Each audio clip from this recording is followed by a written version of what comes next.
বাসায় কিভাবে কম উপকরণ দিয়ে আমরা আচার বানানো যায় আজকে সেটা আপনাদের সাথে শেয়ার করব।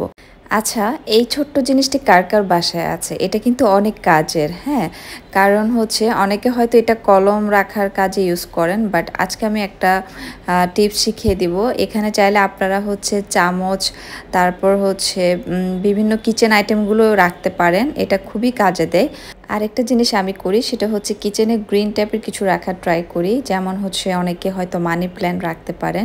ইনডোর প্ল্যান্টে যে গাছগুলো থাকে সেগুলো চাইলে আপনারা কিচেনে রাখতে পারেন। এতে করে হবে কি, কাজের প্রতি একটা আগ্রহ তৈরি হবে, আপনার কিচেনে আসতেও ভালো লাগবে, কাজ করতেও ভালো লাগবে। তো আমি চলে যাচ্ছি আমার আচার রেসিপিতে। আমি ফারজানা, আবারও ওয়েলকাম করছি আমার পেজ ফারজানাস এভরিডেতে। প্রথমে একটা পাতিলে আমি হচ্ছে একটু সরিষার তেল নিয়েছি। এখানে আচার বানানোর ক্ষেত্রে অবশ্যই সরিষার তেল ইউজ করতে হবে।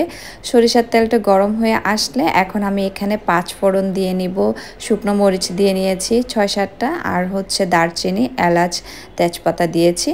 গরম মশলাগুলো দিয়ে আমি কিছুক্ষণ ভালো মতো নেড়ে নেব। এটা ভালোভাবে নাড়তে হবে, কারণ হচ্ছে যেহেতু গরম মশলার একটা স্ট্রং ফ্লেভার থাকে, তো যতক্ষণ পর্যন্ত ওইটা না যাবে এটা হচ্ছে আপনার নাড়তে হবে। এখন আমি পিস করে রাখা আমড়াগুলো দিয়ে নিচ্ছি, আর এখানে আমড়াগুলো ধুয়ে পানি ঝরিয়ে নিতে হবে।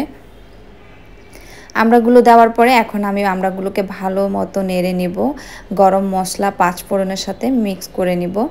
আপনারা বাসায় 5 ফোড়নটা তৈরি করতে পারেন, আমি বাজারের যে প্যাকেটটা আছে ওটাও ইউজ করেছি। আর এখন আমি স্বাদ মতো লবণ দিয়েছি, একটু রসুন বাটা দিয়ে নিচ্ছি, একটু আদা বাটা দিয়ে নিচ্ছি। বাসায় এভাবে আপনি আমড়ার আচারটা বানিয়ে দেখবেন, ট্রাস্ট মি, এত ভালো লাগবে খেয়ে, যে কোনো গরম ভাতের সাথে কিংবা বিরিয়ানি পোলাওর সাথে।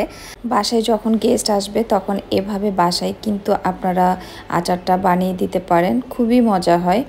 তো এখন আমি এখানে রসুন দিয়ে নিচ্ছি। এটা হচ্ছে গোটা রসুনটা ইউজ করতে হবে, তাহলে হচ্ছে আপনার আচারের মধ্যে রসুনের একটা সুন্দর ফ্লেভার আসবে।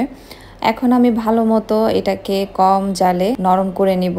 আর হচ্ছে এখন এখানে আমি একটু হলুদ, একটু লাল মরিচটা দিব। লাল মরিচটা ডিপেন্ড করবে আপনার ঝালের উপরে, আমি একটু কম দিয়েছি যেহেতু এটা বাচ্চারাও খাবে। তো এখন সবগুলো আমি ভালো মতো মিক্স করে নিব। আর চুলার আঁচ এই পর্যায়ে একদম মিডিয়াম টু লো হিটে রাখতে হবে, তাহলে আমড়াটা আস্তে আস্তে একটু করে সফট হবে। এই পর্যায়ে আমি এসে এখানে পরিমাণ মতো চিনি দিয়ে নিয়েছি, আর চিনিটা দিলে এটা একটু ঘন হবে।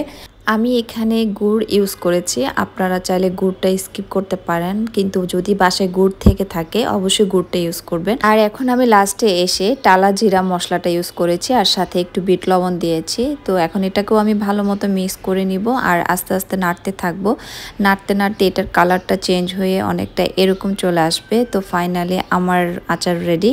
দেখতেই পাচ্ছেন আচারের কালারটা কতটা সুন্দর এসেছে। ভিডিওটা ভালো লেগে থাকলে একটা লাইক দিবেন, আর বাসায় এটা অবশ্যই ট্রাই করবেন। আল্লাহ হাফেজ।